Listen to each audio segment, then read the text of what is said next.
જય સ્વામિનારાયણ. આજે અષાઢ સુદ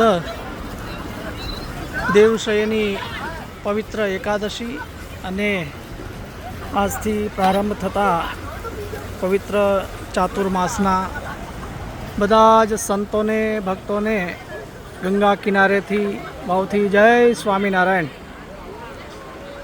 આજે નિયમની એકાદશી છે, તો શ્રીજી મહારાજે શિક્ષાપત્રીમાં આજ્ઞા કરી તે મુજબ કે ચાતુર્માસમાં ભગવાનની વિશેષ ભક્તિ કરવી અને 8 પ્રકારના જે નિયમો, ભગવાનની કથાનું શ્રવણ કરવું, કથા વાંચવી, ભગવાનના ગુણ કીર્તન કરવા, પંચામૃતે ભગવાનને મહાપૂજા કરવી, ભગવાનના મંત્રોનો જપ કરવો, સ્તોત્રનો પાઠ કરવો તથા ભગવાનને પરિક્રમા કરવી આદિ જે 8 પ્રકારના નિયમ તે વિશેષ પ્રીતિપૂર્વક ભક્તિએ કરીને તે ધારણ કરવા તે મહારાજની આજ્ઞા છે.